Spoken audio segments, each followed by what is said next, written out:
Okay, so we're here in Chicago in the hometown of Tim Grover, and thanks for coming out to meet us. Oh, my pleasure. Thank you guys for coming all the way over here. Our pleasure. We do have family here, so it's kind of a double win coming to see you. So it just wasn't for me. It wasn't just for you, but it is good to see you.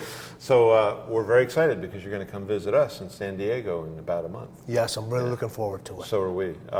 So we were talking a little earlier about what's going to happen at that convention. You realize this one's going to be a little smaller than the last one. Right. The venue we're at can only hold 600 people, I think, and so it's going to be about that range. Last time it was 1,000, so this time it'll be about 600, but still very exciting. Yes. A lot of movers and shakers in healthcare, a lot of doctors of different disciplines. There's going to be chiropractors, there's going to be physical therapists, there's going to be nurse practitioners, there's going to be medical doctors, all wanting to work together with the goal of changing healthcare. And I talked to you a little while ago about our why we exist, the why of AMI, and that is we challenge the status quo of healthcare in this country, and it needs to be challenged, because we believe that the power of healing lies within the individual. Now, you come from a medical background. Your family was medical. Yes. Your physical therapy in training. Yes. Your training was in physical therapy. I mean, of course, everybody knows you because you were Michael Jordan's personal trainer, and a whole litany of other athletes. But do you want to talk a little bit about your background from the medical world? Well, it's, I was fortunate enough where when I was doing my education, we had to learn a lot of modalities about healing. Okay, not only from the medicine side, from the physical therapy side, from the holistic side, from the chiropractic side. We had to learn all those different techniques and figure out how to make them all work together. And I think as time has gone forward, people have forgotten, everybody wants credit for getting that end result. And they should be thinking about that you can get that end result better and quicker if you utilize everybody in the space, just like you talked about. The people that are going to be at this event. So instead of them building their own walls, they should be figuring out how to let everybody inside the space and figure out how to handle this for the best outcome for everybody. I wholeheartedly agree. That's been my life's mission, to try to get those different teams to play together and get a better result. So, when you were... I'm going to cut you off there. Your most successful teams, the teams that constantly win over and over, and the ones that win the battles, and have the outcome where they say it's insurmountable, are the ones that learn to work together. Yeah, and that's key. And so that's why we do so much training at AMI, training our different practitioners how to work together on this team, because typically the medical profession isn't on a team that's focused on physical modalities. Now, your background is in physical modalities. So what we're trying to teach them is some of the, I think when you were in school, when I was in school, I won't say how many years ago or decades ago, but we were working on, or learning how to get the body to heal itself. And I guess as a trainer working with athletes, that was your most valuable asset, was that body that you were working on to get that body to perform better. That's been kind of lost in healthcare. And what doctors have been trained now is that the remedy or the relief comes from outside in, not inside out. And what we're trying to do is bring back that idea that we all learned way back when of how you get that body to heal itself. Do you want to shed any light on your viewpoint there? What you just said it is about any change that happens in an individual in life, no matter what they're dealing with, physically, mentally, emotionally, where does it start? It starts from the inside and comes out. Right. All right? But everybody wants a quick result now. They want it like immediately. They want everything to happen instantly because that's the age we're in now. Your information is right away. Your food gets delivered right away. Right. Everything is like now. Everything it's instant. You don't even have to go anywhere. You just go on your phone and it's all available to you. So people have forgotten, and that's all external. Yes. All right. So people have forgotten that it's actually the way to ultimate fulfillment, happiness, health, and all that other stuff. It is from the inside out. Right, and I agree. Even in business, the tenets in business is start with why you're doing something. Yes. And work from there out instead of what you're doing or how you're doing it, but more of why you're doing it. Right. That comes from deep inside. And that's also the team effect. If you're going from the outside in, it's more about you. If you're going from the inside out, it's about you and everybody else. Right. The example I used to use a lot was if you were to pay somebody to run into a burning building with no shoes on, you might get some people to say, well, how much am I going to get paid? Right. But most people would go, no, I'm not going to do that. But if you tell them, well, your kids are in there, boom, they're in there without even thinking about it because they have this duty. It's the why. The why is the most important aspect, which is what we're trying to convey with our doctors at these conventions, why we're working together. Now, the environment, the landscape they're working in right now can be hostile. It is. There's big opponents to us. The drug industry does not want us to be successful at getting people well without drugs. So that's why we're trying to tap into some of these things, why I thought you were a perfect choice to speak there, because that's the way you learned, correct? It's the only way I learned. I mean, it was just like, listen, you basically exhaust everything first, and if you've exhausted all your knowledge and information, you talk to the next person. After they've exhausted all the knowledge, you talk to the next person, you talk to the next person, and you get together, and we said, how do we do this to get the body and everything working the way it's supposed to be done from the inside out? It requires patience. It requires a team. It requires education. Right? And there's going to be roadblocks. You know, there are going to be roadblocks because everybody, they see things, how things are going to manifest, and how many people are getting together and how they're aligning to get to this next level. And the stronger you get, the bigger opponents you have. Mm-hmm. But in order to tackle those big opponents, you have to align yourself with individuals that are willing to take those blows, that don't have the fear, that understand and believe in what they're doing and won't accept anything else. Yeah.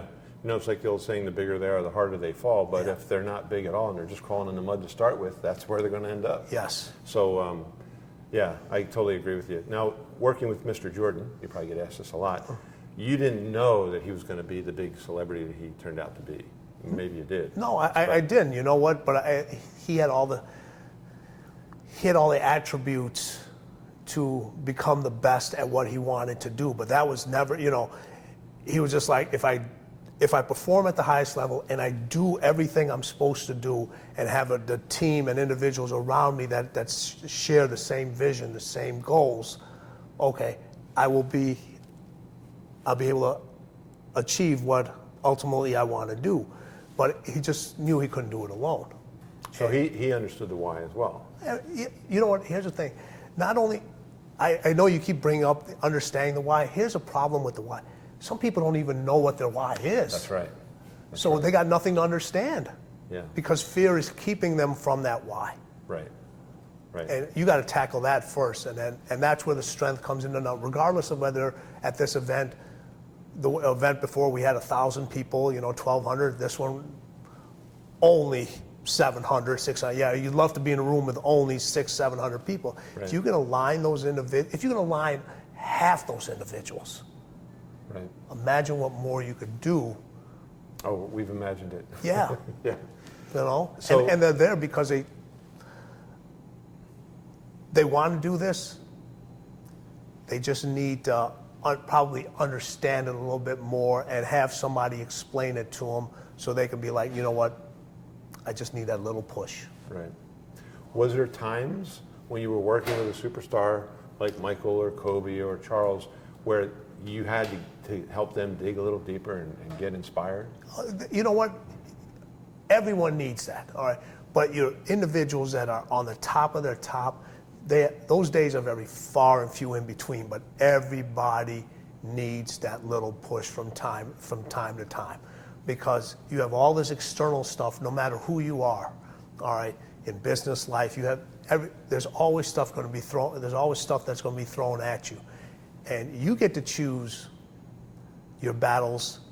But sometimes, a lot of times, your battles choose you. Mm-hmm. You know, right. And these individuals, they were super successful because they knew how to handle both. Not only did they know how to start the fires, but they knew how to put the fires out. Wow, I never even thought about that. Yeah, and that's so a lot of individuals who we're going to be speaking to, all right, they they're like, yeah, they're so excited, they want to start this fire. But what you guys do is give them the aspect of how to get this thing going and how to control it. A lot of people know how to start it, then it gets out of control, they don't know what to do. Right. That's where the educational process of AMI comes in and helping these individuals get along. Just like with when I was working with my athletes, the education I have. I'm not here to teach you, Michael, I'm not going to teach you how to shoot the basketball better and do all that other. I'm going to keep, my job is to allow you to perform at your highest level with my knowledge, and you take that, you do what you do, I do what I do, the other individuals that were brought onto the team, they do what they do, and if everything works well together, we're going to conquer whatever we're trying to conquer.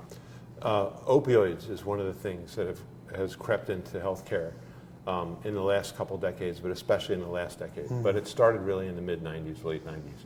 And it's become so prevalent now, it has become the leading cause of death of Americans under the age of 50. It's prescribed for almost everything. It's almost like the premise is that pain is just the ultimate enemy, and anything that gets you out of pain is good, and it's really not. What that does is it opens up a whole lot of other painful pathways. So our doctors are in an environment that has a big opponent and a lot of adversity. If you were coaching them, what kind of words would you give them to inspire them to persist on the given path?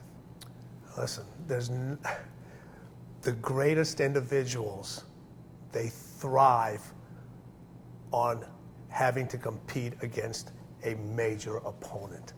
That's something that doesn't even need an outside fire. That's something that lights you up inside. It gets you excited. You know, nowadays you see a lot of the sports where people like to align themselves with the competition. Back in those days, those individuals, they wanted to beat the competition. They wanted to have other individuals who had the same mindset to how can we overcome this situation? How do we beat this dynasty? You know, Michael and Kobe and all that, they had to beat the dynasties of the Detroit Pistons. They had to beat the dynasties of the Boston Celtics. They had to beat the dynasties of the Los Angeles Lakers. All right? So any battle that seems, unsurmountable early, if you align yourself with the right people and you have the right education behind you, you can make a significant dent and make a significant push, but it has to be a constant push. You got to believe in yourself. You got to believe in those other individuals. Align yourself with the right people that have the plan. Most individuals have the ability to carry out a plan once it's given to them. Right. And that's what we're trying to do here, is align these individuals with a group as yourself that has a plan to do what. We do have a plan. It's not cookie cutter. They have to evaluate each individual when they come in with each problem they have. But yes, the plan is there. Yeah. It's a matter of you don't want a cookie cutter plan. Right. Because then it's never going to work. Oh, it'll never. It'll never work. The programs I did with all my athletes were totally different. Right. The end result was the same, but they were totally different. You have some foundation and fundamental principles you want everybody to find. Here are some basic guidelines. You got to do this, this, and this. And there's other objectives. We want you to be able to be forward thinking and be able to open up messages and open up communications to figure out how you can get that end result, not only for yourself, but the bigger end result in fighting this battle. Right. There are a lot of similarities between your background and my background as far as overcoming big foes and big obstacles and winning towards the end game. Yeah, and it hasn't stopped. No, it hasn't. Because it's what drives you. It's what drives me. It's always knowing that the fight is never going to be over. And just when you think you have it, just like you were just telling me I spoke at your event about 6 months ago, how the landscape's changed in the last 6 months already. That's right. And we were at that last convention, and we were like, we made some progress. Well, now they came back with something else, so now it's our turn to go. And that's how you constantly push and pull and figure things out and bring individuals in that have expertise in certain things and so forth, so you can constantly, when they push, you learn how to push back harder. When they push harder, you push back even harder. You know, if I played a sport and I was so good at that sport that every time, let's say golf, every time I just swung that club, I got a hole in one, I would get bored with it and I wouldn't play anymore. So it's actually the obstacles that make the challenge. Yes. And I guess, is that a viewpoint that I guess you wouldn't have to teach these guys because they would have never gotten in your court if they didn't think that way. Yeah, you're great. Everybody in business, the obstacles is what keeps them going. You look at your individuals in the biggest business communities who have billion-dollar companies. Yeah, they can kick back. They can literally go back out and golf. No, but they're always, how can I evolve? How can I make this better? How can I get something to the consumer a little bit faster? How do we figure out what's next? You know, it's constantly evolving, and that challenge and that battle is what keeps those individuals growing. You can't grow without that. You know, and that's what a lot of individuals, you know, when they have that fear factor come in, the fear is a mental thing, but it's holding them back from growing not only their business, but growing themselves as an individual and being able to grow themselves to actually make a difference. Yeah, so it's like we're having our team come together for this conference, and I'm bringing my best coach in to crack that whip a little bit and get these guys to realize, hey, you know what? So it doesn't matter what we're up against. The truth is on our side. Our why is pure. We're going to change healthcare for the better. We're going to make people better without using these dangerous drugs, but getting them to heal from within. And it's really an exciting thing for me to participate in, and it's exciting to have somebody of your caliber coming to help us do it. I'm very glad you're coming to listen, I'm excited for all the events I do, to be able to come back, and you guys have enough faith in my ability from what you saw last time to come in and be able to speak to another group. It means a lot. Yeah, well, when we surveyed, we told you, when we surveyed our guys, your name came up the most as the highlight of the convention, so we're very glad to have you come back again. Well, that's great. You know what? That means when I was stuffing the ballots, it was working. Tim, pleasure. Thank you very much. Again. Pleasure. Thank you so much. See you guys very shortly. In San Diego. Yes. Very good. Looking forward to it. You. Thank you.